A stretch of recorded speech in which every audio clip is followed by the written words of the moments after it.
Hola, niños y niñas, ¿cómo están?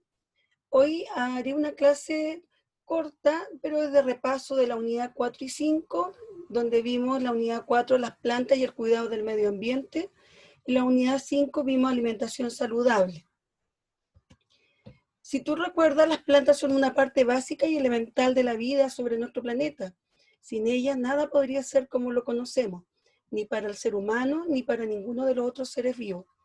Por lo tanto, las plantas tienen una gran importancia en la tierra, pues aportan desde oxígeno y alimento hasta refugio y medicinas, entre muchos más beneficios. La importancia de las plantas. Proporcionan alimento a muchos animales, incluidos los humanos. Producen oxígeno, ofrecen cobijo o refugio, evitan la desertificación del suelo, fijan los nutrientes a la tierra, producen madera y carbón, y nos proporcionan medicinas. También te recuerdo que las plantas son importantes porque nos dan, nuevamente, decimos, alimento al ser humano y a los animales, oxígeno a través de la fotosíntesis y refugio. Volvemos a hacer un esquema para ver la importancia de las plantas para los animales. Son importantes porque entregan, nuevamente, recordamos, alimento, refugio y oxígeno. El ser humano también se beneficia de las plantas. Entre sus principales utilidades están alimento. Las plantas contienen diversos nutrientes como vitaminas y minerales que son fundamentales para los seres vivos. Por esta razón, las estructuras de muchas plantas forman parte de la alimentación diaria. Medicina. Muchas plantas se utilizan como medicinas caseras, por ejemplo, la manzanilla y la menta. Otras son utilizadas en la industria de los medicamentos, por ejemplo, la corteza del sauce blanco, utilizada para elaborar aspirina. Industria. Algunas plantas proporcionan distintos materiales y permiten fabricar objetos que utilizamos diariamente, por ejemplo, la madera y el algodón. Ornamentación. Existen plantas que por su forma, el color de sus flores o por su agradable olor, se utilizan para decorar los ambientes como la orquídea y el clavel. Si tú recuerdas, también vimos en las clases las partes de las plantas que comíamos. De las plantas se comen diferentes partes, la raíz, ahí dábamos ejemplo, la zanahoria, del tallo, un espárrago, hojas, lechuga, flor, coliflor, fruto, una sandía, semilla, un guisante, que son las arvejas. Aquí hacemos un cuadro de resumen nuevamente. Importancia de las plantas para el ser humano, alimento, industria, medicina y ornamentación. Luego vimos en la unidad de las plantas y el cuidado del medio ambiente. Ahí vemos en la imagen niños que están limpiando una plaza y están botando desechos y están los contenedores de basura de reciclaje. ¿Se acuerdan de eso? Veamos. Como ya aprendiste, las plantas tienen múltiples beneficios tanto para los animales como para las personas. Así también son importantes para el medio ambiente, principalmente porque producen oxígeno mediante la fotosíntesis, que es un gas fundamental para muchos seres vivos. Las plantas también permiten la conservación del suelo, pues con sus raíces lo protegen de la erosión. Las plantas son importantes para los seres vivos, por lo que es necesario protegerlas y conservarlas. Para cuidar las plantas debemos seguir algunas recomendaciones. No arrojar basura al suelo, prevenir los incendios forestales, no cortar las flores y ramas, no quitar la corteza de los árboles, plantar árboles, respetar las zonas de protección como las reservas y los parques nacionales, participar en campañas de reforestación. Diariamente también utilizamos objetos como libros, lápices y tela. Pero ¿te has preguntado de qué están hechos o de dónde se obtienen los materiales como la lana, plástico, metales? Estos materiales se obtienen de los recursos disponibles en el entorno. Los recursos pueden ser naturales y artificiales. Recursos naturales. Los recursos naturales son las materias primas que el ser humano extrae de la naturaleza y que utiliza para su beneficio. Estos recursos pueden ser renovables y no renovables. Recursos renovables son recursos que después de ser utilizados o extraídos tienen la capacidad de regenerarse, como los bosques, los cultivos, vegetales y los recursos animales. Aunque se pueden regenerar, si se explotan excesivamente, también pueden agotarse.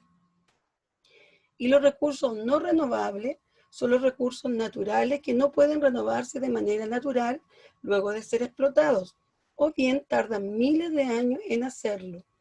Es muy importante cuidarlos para que no se agoten. Por ejemplo, el carbón y el petróleo o los recursos minerales como el cobre y el hierro. Recursos artificiales. Como hemos visto, nuestro planeta nos proporciona una gran cantidad de recursos naturales que utilizamos directamente para elaborar diferentes productos. Sin embargo, en nuestro entorno también encontramos objetos fabricados con otro tipo de materiales que no provienen directamente de la naturaleza. Estos materiales son producidos por el ser humano a partir de recursos naturales y se conocen como recursos artificiales. Los recursos artificiales son muy utilizados por el ser humano para la fabricación de gran variedad de objetos de uso cotidiano como libros, juguetes o una bicicleta, por ejemplo. Tenemos como recursos artificiales el plástico. Es un material flexible en cuya fabricación se utiliza petróleo. Se usa en juguetes, contenedores de basura y bolsas. También tenemos el vidrio. Se fabrica principalmente con arena y otros componentes. Se utiliza para fabricar botellas, floreros y ventanas. La cerámica se obtiene de la mezcla de arcilla con otros materiales. Se usa para la fabricación de tazas, jarrones y porcelana. Papel. Se fabrica con una pasta que se obtiene de la madera triturada. Se utiliza en la fabricación de libros, cuadernos, servilletas, entre otros productos. Los recursos también en Chile.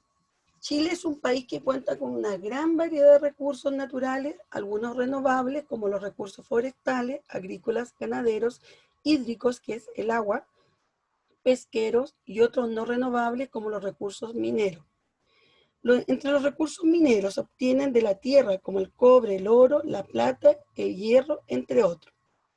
En los recursos forestales se obtienen de los bosques y de ellos se extrae la madera. Los recursos agrícolas son de origen vegetal y de ellos se obtienen frutas, verduras y cereales. En los recursos ganaderos en Chile se obtienen de la crianza de animales para la producción de leche, cuero, lana o huevos, entre otros. En los recursos hídricos son los que se relacionan con el uso del agua, por ejemplo, para el consumo o para producir electricidad.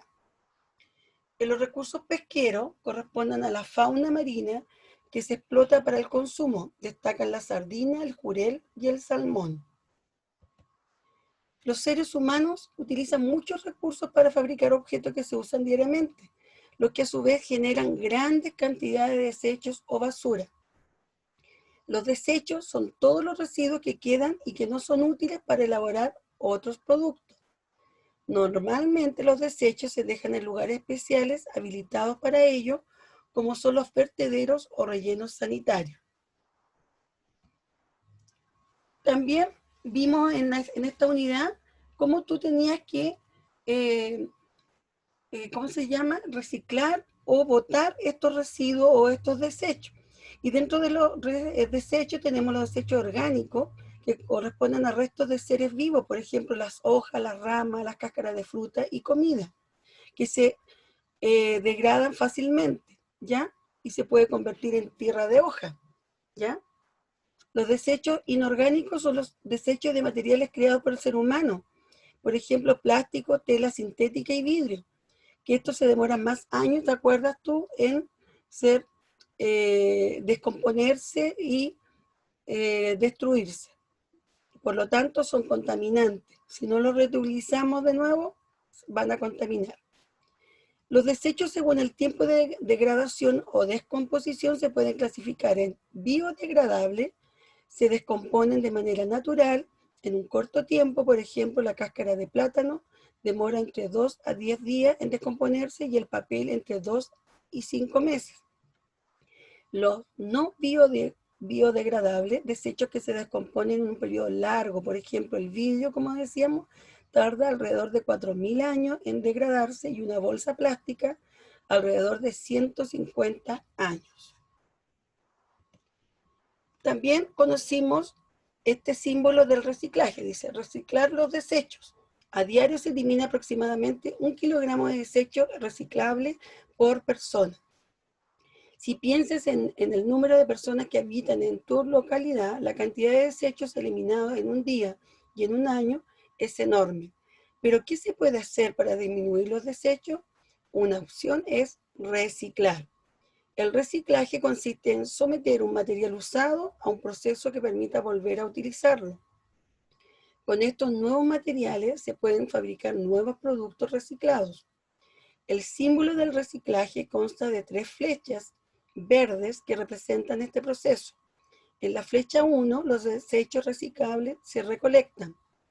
Flecha 2, los materiales reciclables son procesados y se convierten en nuevos productos. Flecha 3, las personas compran productos fabricados con material reciclable. Y ahí se convertiría en un buen reciclaje. No se bota la basura, se recicla. ¿Ya? Seguimos. Materiales reciclables. El reciclaje es un proceso necesario para proteger el medio ambiente, ya que permite la elaboración de nuevos objetos a partir de materiales que se obtienen de desechos. Pero todos los desechos son reciclables. Lamentablemente no todos los materiales son reciclables. Por ejemplo, el papel de fotografía, los espejos, los tarros de pintura y algunos plásticos no se pueden reciclar. Por esto es necesario separar la basura, botando los desechos reciclables en contenedores especialmente habilitados para ello. Veamos algunos ejemplos. Esto ya también lo habíamos visto, los colores de cada bote de basura y para qué sirve. En los contenedores amarillos se depositan los envases plásticos como bolsas y botellas y los envases de lata como conservas y bebidas. En los contenedores azules se depositan los envases de cartón como cajas y bandejas y los papeles como periódicos y revistas. En el contenedor verde se depositan los envases de vidrio como botellas y frascos. En los contenedores rojos se depositan los desechos que se consideran peligrosos, como las pilas o latas de aerosol y también las baterías, ¿ya? Para que sepan ustedes. En los contenedores que son de tipo celeste se depositan los desechos orgánicos o biodegradables, como los restos de frutas y verduras. También vimos en la unidad 5 lo que era la alimentación saludable. Recordé, todos los alimentos que requiere tu cuerpo para conseguir la energía necesaria para realizar las actividades diarias están compuestos por diferentes tipos y cantidades de nutrientes. Los alimentos se pueden clasificar según criterios como el origen, la composición y la función. Según el origen hay alimentos de procedencia vegetal como frutas y verduras y animal como la leche, los huevos y la carne. De acuerdo con su composición y función, los alimentos se clasifican en los que contienen gran cantidad de vitaminas y sales minerales que favorecen el crecimiento como las frutas y las verduras. Los que contienen carbohidratos que entregan energía inmediata al organismo, como las masas y los cereales. Los del crecimiento, los que contienen proteínas, estas permiten fabricar y reparar estructuras del cuerpo, por ejemplo, las carnes, los huevos y la leche. Vimos este esquema también, que también se puede clasificar en dos. Función principal en el organismo de los alimentos, que son estructurales, energéticos, que estábamos viendo energía, y reguladores, ¿ya? Y también sobre los efectos de salud también se puede hacer una clasificación entre alimentos saludables y no saludables. Dentro de los alimentos estructurales, en este tipo de alimentos abundan las proteínas, como ya vimos, sustancias que ayudan a formar y fortalecer los diferentes componentes del cuerpo, como la sangre y los órganos como los huesos, los músculos, el cerebro, el estómago y el corazón. Los principales alimentos estructurales son de origen animal, como las carnes, huevos y lácteos. Pero también hay alimentos de origen vegetal, especialmente las legumbres, como las arvejas, los porotos, las lentejas y los garbanzos, que contienen mucha proteína. También vimos alimentos energéticos, que ya también los repasamos. Estos alimentos contienen muchos azúcares o grasas, que son sustancias que aportan energía, Con la energía, especialmente la de los azúcares, pueden funcionar los diferentes componentes y órganos del cuerpo. Por ejemplo, los músculos se mueven, el cerebro piensa y siente y el corazón late. Ejemplos de alimentos con muchos azúcares son los plátanos, las papas y los cereales, como el maíz, el arroz y el trigo, y los que se elaboran con ellos, como el pan y las pastas. Entre los vegetales en los que abundan las grasas se encuentran algunos frutos como las aceitunas y palta, y semillas como las nueces, las almendras y la maravilla. También existen alimentos de origen animal que contienen mucha grasa, como la mantequilla, la crema, la mayonesa y los embutidos, como las longanizas y las vienesas. Aquí en estos vegetales que tienen grasa son grasas sanas, se les llama, no grasas saturadas, ¿ya? Así que por eso es que cuando uno está a dieta, ojalá ocupe ese tipo de grasa vegetal, ¿ya? Alimentos reguladores. Los alimentos de este tipo contienen abundantes vitaminas, como la vitamina A, B, C, D y E, y minerales como el calcio, el hierro y el sodio. Ambas sustancias son necesarias en baja cantidad para el funcionamiento normal de los componentes y órganos del cuerpo, lo que es muy importante para evitar enfermedades. Todos los alimentos vegetales, especialmente los cereales, las legumbres y las frutas y hortalizas frescas, cuando se consumen crudas, aportan muchas vitaminas y minerales. También los alimentos de origen animal, en particular los lácteos, los huevos y algunos pescados, contienen muchas vitaminas y minerales. Tener hábitos alimenticios saludables no solo significa alimentarse de manera equilibrada, sino también consideras otro aspecto como la cantidad de comida diaria, es decir, comer la porción necesaria para la edad, la estatura y la actividad física que se realiza, además de no comer a deshora. La forma de alimentarse, es decir, masticar muy bien la comida, comer sentado y no acostado y tomarse el tiempo necesario para hacerlo. Tener una buena higiene, por ejemplo, lavarse las manos antes de comer, cepillarse los dientes después de cada comida y mantener limpios los alimentos y lugares en que se cocina. Bueno, en esta unidad 5 vimos las buenas prácticas para preparar los alimentos. Antes de consumir alimentos es necesario asegurarse de que estén limpios y en buen estado. Cuando comes alimentos que se encuentran descompuestos, no han sido lavados o están mal lavados, pueden ingresar a tu cuerpo microorganismos que afectan tu salud. Para evitar esta contaminación es importante tener buenas prácticas de higiene al manipular los alimentos. Para prevenir estas enfermedades relacionadas con los alimentos es importante que cumpla con las normas básicas de manipulación que te aconsejamos seguir anteriormente, como son limpiar las zonas donde se cocina, lavarse las manos antes y después de cocinar, evitar que los animales se encuentren o vivan en lugares donde se manipulan alimentos y no estornudar sobre la comida, entre otros.